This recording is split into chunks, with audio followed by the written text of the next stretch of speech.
Alicia.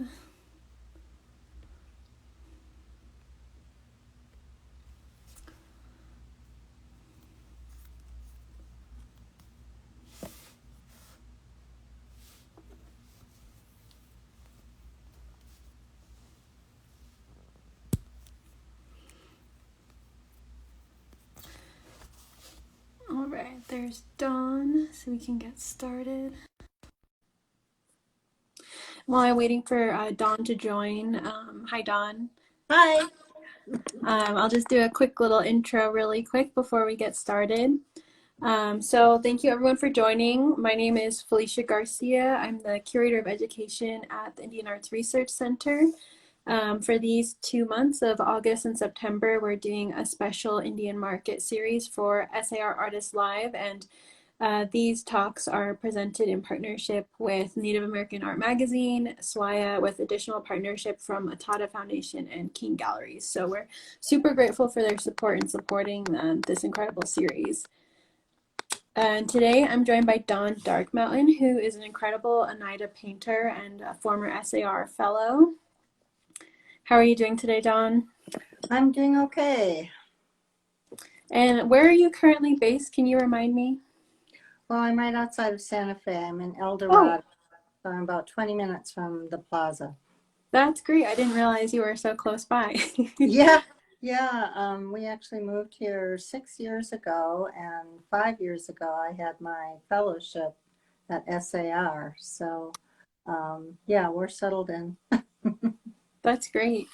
Um, so what has it been like participating in Virtual Indian Market this year? Well, it's been surprisingly good. I mean, the staff at SWAIA has knocked themselves out to put this together because I don't think anything like this has ever been done before, Right. as far as I know. And it's a really ambitious project. And from all the feedback I've been getting, people are, for the most part, doing fairly well. Hopefully, things will pick up on the weekend, which would have been the actual Indian market. Um, but the first few days for me were very good. So and yeah, we're all learning. we're we're learning as we go. I had just finished redoing my website because the way it was, I had no e-commerce on it at all, and so then the virtual market was announced, and I had to build another website because I don't sell original work on my Mm. regular website. So I've been I've been on the computer way more than I am comfortable with over the last month or so. I think that's true for most of us. Yeah, yeah. That's great. Yeah, I've talked to a couple of different artists, and the virtual market seems to be going really well. And there's so many artists that I have to take my time and look at a couple of artists every day. But it's kind of nice that you can spread it out over a longer period than just trying to get every single booth in a weekend. So I appreciate that Absolutely. aspect. Yeah, I do too, actually, because I never have time to look at anybody else's work. I always, do a quick circuit and say hello to my friends and Mhm. look at what they have and try to, catch a few new things. But generally, it's just so busy and so grueling that I get to see very little. So, and actually, so far, I've seen very little also. So I'm hoping to be able to focus now that things are more or less in place, on seeing other people's art. I'm Right. excited about that. So I've talked to a couple of different folks who are doing several releases throughout the month. Is that something that you're doing as well? I'm not sure what you mean by that. So a couple of artists are releasing a few items this weekend and then a few more items the following weekend. So not putting everything up at once and doing kind of a gradual release. No, I actually put everything up at once. I mean, I don't have absolutely everything that I have Mhm. on the website, but the ArtSpan website allowed us to put 50 images up, Mhm. and multiple views of each image. So I've mostly filled that up. I've sold things, so I've taken some things down. And then I have a lot of miniatures, which I normally sell, and I couldn't fit them all on the website, so I put some up on Facebook, and that was astounding because the first night within an hour I was selling them. So Wow. I was not expecting that. I just wanted people to have a chance to see them and have that option too. But that Mhm. actually proved to be a good way to sell, which shocked me. Yeah, it's kind of exciting experimenting with all of these new platforms during this time. Like, I've never used Instagram Live until these last few months, and so it's definitely been a learning experience for me. And you were saying that you're new to Instagram as well, right? Absolutely. I only got on it to do this interview, and I had no clue. So thanks for helping me. Oh, yeah, of course. Yeah, it was it's confusing to me, but it's been fun. I mean, I've been on Facebook, I and that's all as far as social media goes. So yeah, this is another thing to explore. That's great. So I see you have some work set up behind you. Would you be willing to give us a little tour of your display? Sure. Yeah, what I did was, we're going to be having virtual booth hopping starting this weekend for Hmm. Saturday and Sunday. And so I originally had planned to set up a booth in my studio, which is actually behind me. Um, and I realized I would have to pretty much move everything out of my studio in order to do that. So I thought, well, I'm gonna set it up in the garage. So I'm in my garage, and since I was going to do this and set everything up, I decided that I would invite people to come out by appointment. And that way, it's open air. We can follow all the COVID guidelines, Hmm. and one customer or group of customers at a time. And so I'm all set up, or almost all set up. But I'll show you what I have so far. So That's great. basically, it's basically my booth. I'll try to take you on a little walk through.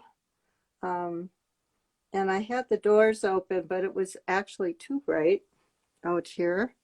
So this piece I just finished, and it's about cultural identity. As you can see, it's DNA strands with a Mhm. wampum belt in it. And there's, I don't know if you can see, but there's actually wampum beads sewn into it. Oh, wow. And That's beautiful. thank you. And it's about the idea that our DNA does not define us. Hmm. It's our culture, our identity with, our upbringing, our family, our mother and father, and our community. Yeah. And DNA is a weird thing anyway. Hmm. It's culturally frowned upon by many Native people, because it uses our ancestors in order to identify our genetics, and that's disrespectful at the very Hmm. least. And this is another new piece that I just finished. Hopefully you're seeing it. it's it's hard to squeeze things in here. Actually, this one, can you see it? Can see a little bit of it. We're getting a Um, close up of the Yeah, top I'll part try there. to stand back and get it better. At any rate, it is. I was fortunate enough to I'll just walk around, to get a commission, which I've been working on this summer for some concept art for a computer game to learn the Oneida language. Oh, that's great. And if you could have seen the picture, it's actually our origin, our creation story. And I'm excited to see where that goes. There was supposed to be a live mentoring component along with that, but that got canceled. So hopefully we'll do that virtually at some point. Right. And this is another piece with wampum in it.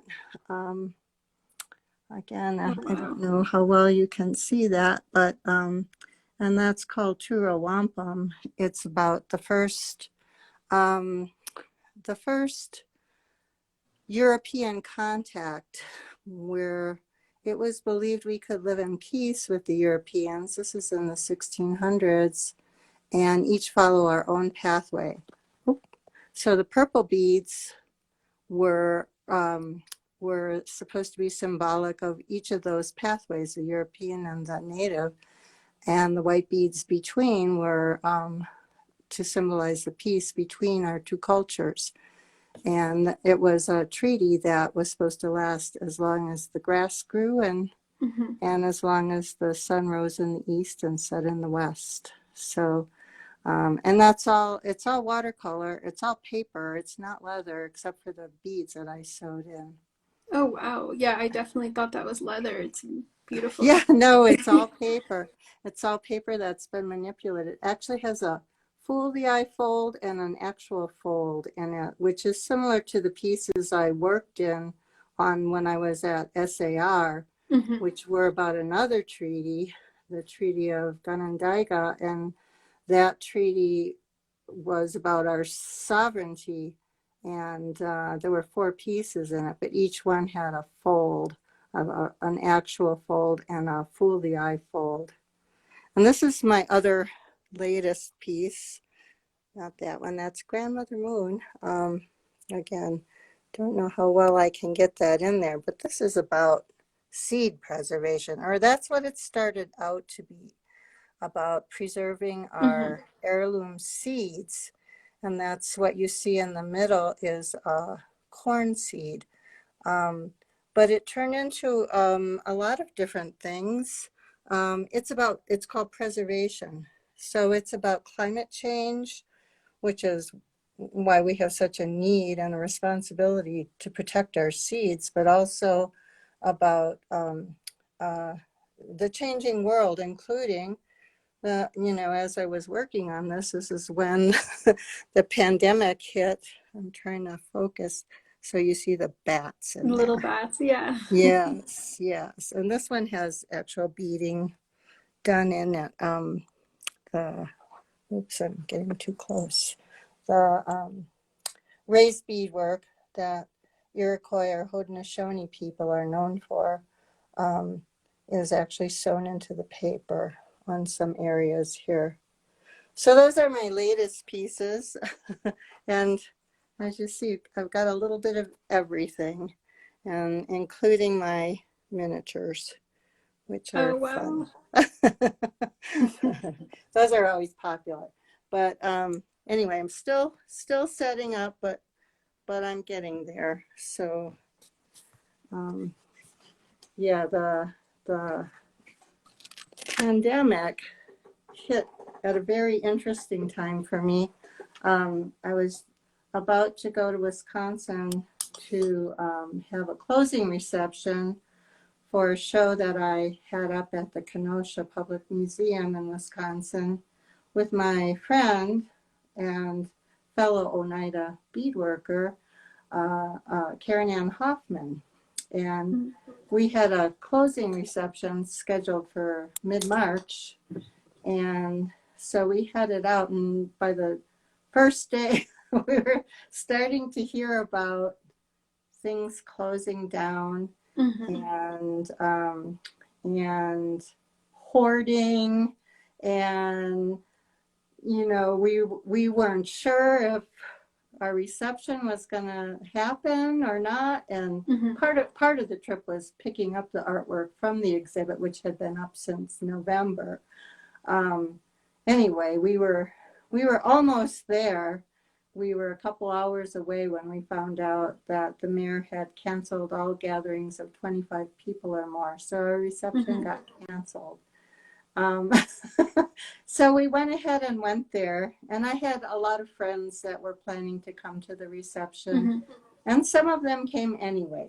And the museum did stay open that weekend that last, the mid-weekend in March, and we were able to show our friends the work in the exhibit and socialize with them a bit. I mean, there was a day we had breakfast in a diner where we were packed in like sardines. I'm not kidding you. It was wall-to-wall people in there. It was literally in a rail car. The diner was. So it was very strange. The next day, everything started shutting down. All of the restaurants, the hotel where we were staying shut down their restaurant, and so the rest of the trip was very surreal. We managed to see some family and head home. And when we were coming back, everything was closed, and there were practically no cars on the road. That's how extreme it was at that point. So it was a relief to get home, where we quarantined for 2 weeks and and then tried to face the new reality, which was that one by one, all of the shows I had scheduled for the rest of the year were canceled, and with good reason. And so it was like, okay, what do we do now? So Right. it was a great relief to have SWAIA step up and put this all together for us.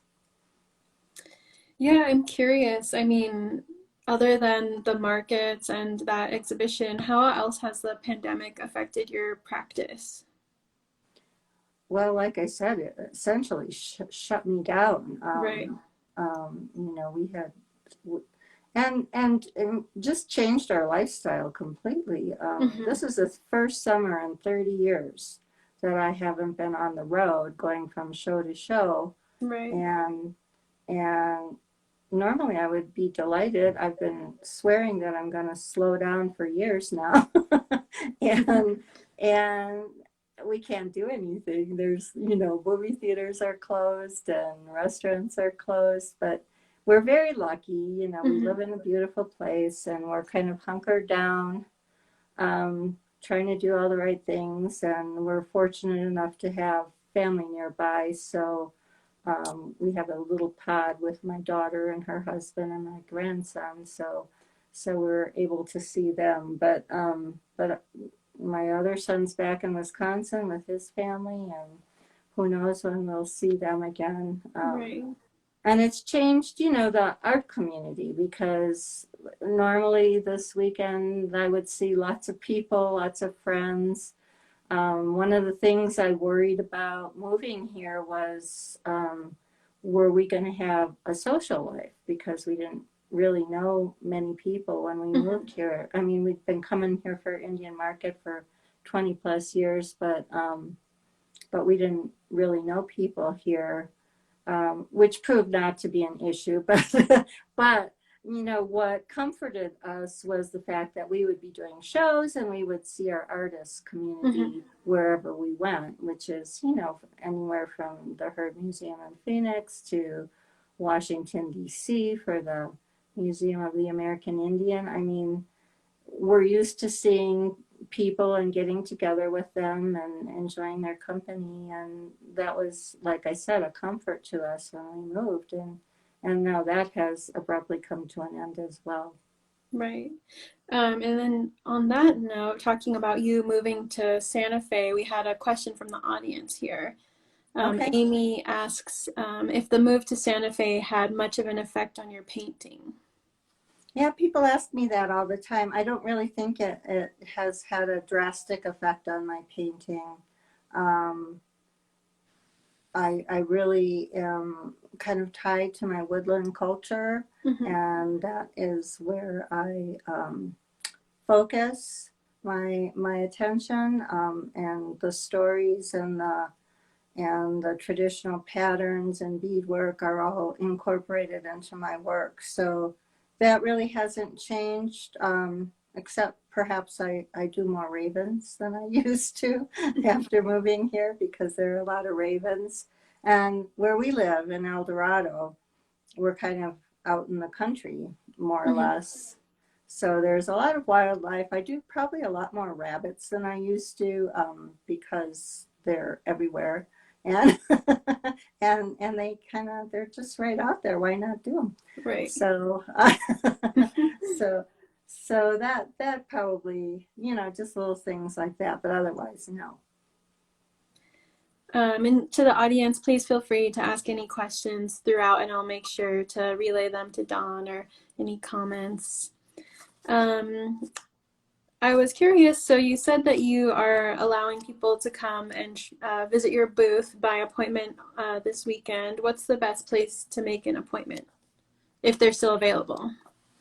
They can message me on my Facebook page, Dawn Dark Mountain. Yes, there Okay. are plenty of appointments available. Um, Saturday morning is full, but otherwise, and I will try to give people as much time as I can. They can also email me Mm-hmm. at darkmountain@gmail.com. It's DARKMTN at gmail.com, and set up an appointment. I would say they could contact me through Instagram, but I have no idea how that works, so I'm not going to say that. But yeah, we would love to have people come out, and I'm actually going to stay set up till the end of the month. Oh, that's great. So it isn't just for the weekend. People can come out after that too, if that Oh, that's works out nice. better for them. Yeah, yeah. Do you have any other exhibits coming up on the horizon? Well, I just found out that the Autry Museum in LA is planning to also do a virtual market, and I suspect they're looking at this one very closely Mm-hmm. to see how it's being done. They were on the fence about whether or not to go ahead with their show, which is in early November, but they canceled due to, you know, California is having an upsurge of virus. So yeah, they just made the announcement. Actually, I think it was the first of the month, that they're going to go virtual as well. So hopefully, I will be a part of that one, Mm-hmm. and who knows what else will follow. Right. I unfortunately I I did not go to the Herd Museum Indian Market this year in Phoenix, which is in early March, because I was getting ready to go to Wisconsin for the Oh. closing reception. And that would have been I think that was the last big show that actually happened. Yeah, I think that was really the last time that I went anywhere. Is I went to Herd Market, and it was really nice to get to see everyone, and um, it's always really wonderful to see all the art, and so Yeah. I keep reflecting on that and Yeah, I looking keep forward to. reflecting on how I should have actually done that. Yeah. You know, I would have had like one day before I had to head to Wisconsin after doing that. So I just thought it was too much, and you know, for various reasons, I decided not to go. But I was rather sorry I didn't go. Hmm. Yeah. Well, hopefully next year. We'll see. Yeah, hopefully I'll keep our fingers crossed. But it is really interesting. I mean, it has forced me to do things that I've been putting off for a long time, like working on my website, and then actually selling original art online, which I've never done before, Hmm. because I have cards and prints on my website, and I feel very proprietary towards my newer pieces, and many of them will not be reproduced. Most of them won't. So I've been, because of a lot of issues, reluctant to put them out there on social media, or anywhere, Hmm. even on my website. So it's kind of forced me to come to the reality that I think I need to do that if I want to sell them, you know, at least for the time being. And you know, in the long run, it could be a good thing. And I still have I still have lots of projects that I haven't even gotten to yet. So I'm looking forward to that. I've been wanting to go back and try some oils on canvas, which I Mm. haven't done in years, and incorporate beadwork into that. So those are things to look forward to, but so far I haven't had time. Right. Oh, we have another question here. Um, they're asking what your process is like for your larger artworks and if you do a sketch first. I think that's Gwen Saul. Hi, Gwen. It's quite a process. The initial process involves a lot of thinking.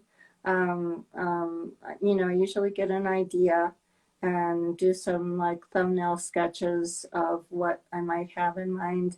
And then most of my work requires quite a bit of research.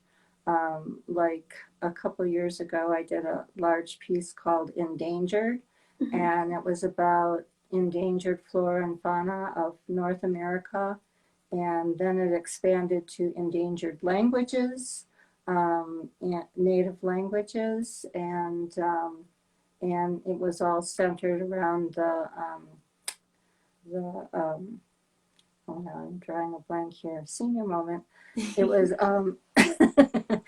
it was all centered around the tree that the basket makers use for their work, because Mhm. I have a lot of friends who are basket makers, and my grandmother was too, and it's endangered from invasive species, and so we may lose them for a while, but anyway, I spent hours and hours and hours researching that. And then I do work on sketches for pretty much every aspect of the painting. Not necessarily all in one large sketch, but smaller sketches that I'll put together onto the paper, because I do my sketches on tracing paper, Mhm. and then do a reverse line on the sketch, and then lay it on the watercolor paper and go over the original lines again to transfer it almost like a carbon to the watercolor paper, so that I do not have to erase on my watercolor paper, which mars the surface and affects the way the paint goes into it. Mhm. So it's quite a process. Right. And it's done in little sections and layers, because watercolor is very unforgiving. And you have to develop each area at a time, let it dry before you can go back and work on it again. So it's a meditative process, I would say.